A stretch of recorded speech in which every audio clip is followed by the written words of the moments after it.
Scotty. So another one of the oxymorons that we have is what we call democratic socialism. Yes, Scotty M is back making a fool of himself. The funny thing is that he never really argues that democratic socialism is an oxymoron. He spends most of his video describing pre-Thatcherite Britain as a communist state.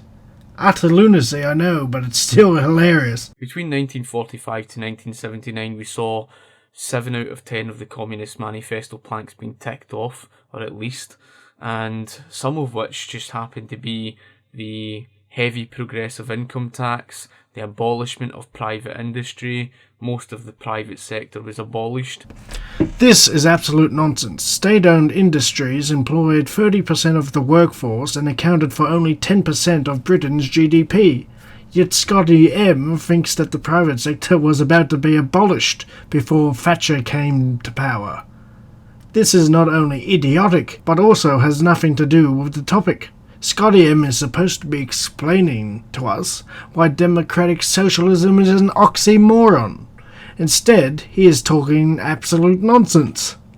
Plus there was the nationalisation of the central bank in 1961 or 62. And of course, the free education.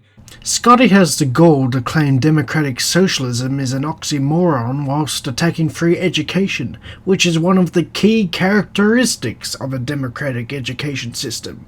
Again, Scotty, you have no idea what you are talking about.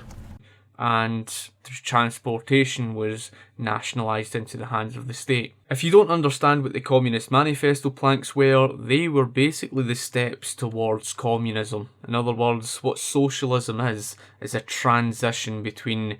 Socialism is an economic system that advocates for the collective and democratic control and ownership of the means of production.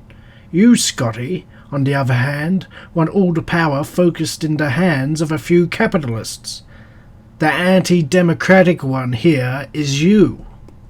Who gained their independence from Great Britain in 1947, who began moving on the road towards a democratic socialist style economy, and they ended up blocking off trade to the outside world.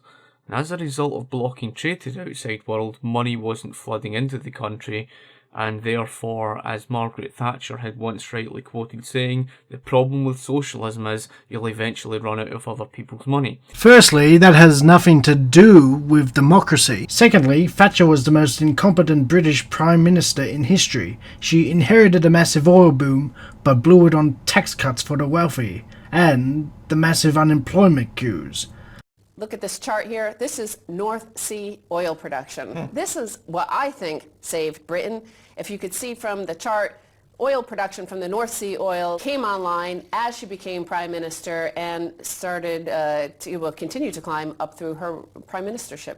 Right. Well, one chart can really show in context the underlying economic forces that shaped the Prime Ministerialship. Was that the Prime Ministerialship of Maggie Thatcher? Because, as you're pointing out here, the economy was driven by oil wealth. Now, very important, I think you're going to get into this a little bit, is that, okay, what happened to that wealth?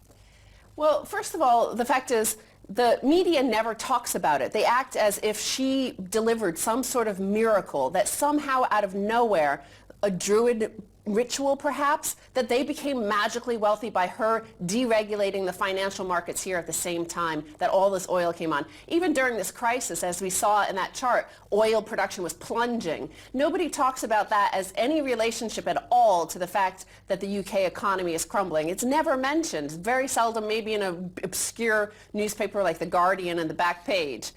So I want to look back to another article from 2008. UK missed chance to build up £450 billion sovereign wealth fund. This is from February 2008, and it's based on a PricewaterhouseCoopers report. They looked at what if the UK had saved some of the money from their North Sea oil.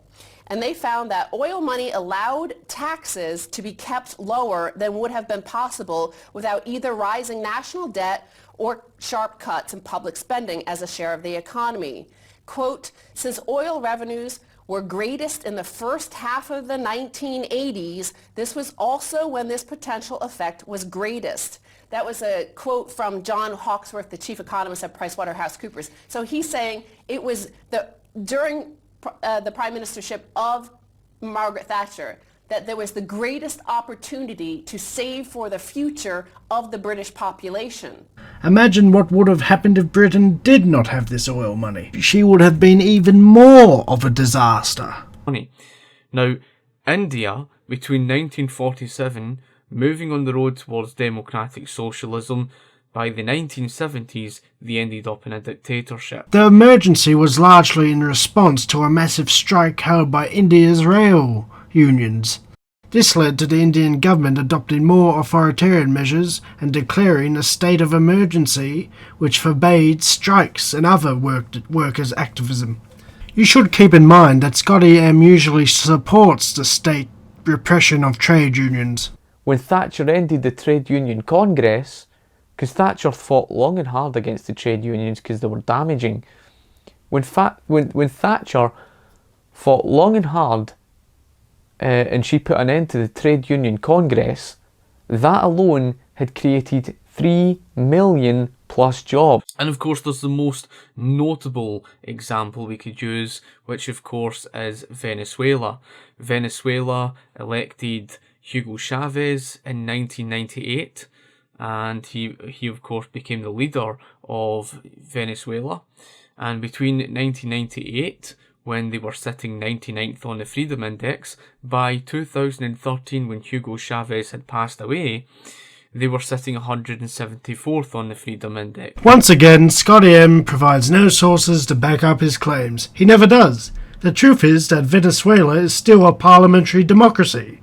That is why the opposition is still capable of winning elections, and that no political parties have been banned. So why was it that democratic socialism had led them on the road towards totalitarianism, taking away their liberty? Well, first of all, let's look... The truth is, Scotty, that capitalists have been the worst enemies of democracy in that part of the world for a while. That is understandable. They hate democracy in the workplace, so why would they support parliamentary democracy? Under Great Britain, between 1945 to 1979, you've seen heavy nationalisation, and you were seeing the slow transition towards a more socialist style of economy. Is it possible for socialism to avoid totalitarianism and eschew its militancy? Well, if we use your own example, yes. Britain did not become a totalitarian society under left-wing Labour governments. In fact, Thatcher was far more dictatorial because she used the state to beat the trade unions into submission, which you clearly approve of. You are a joke, Scotty, and you always will be.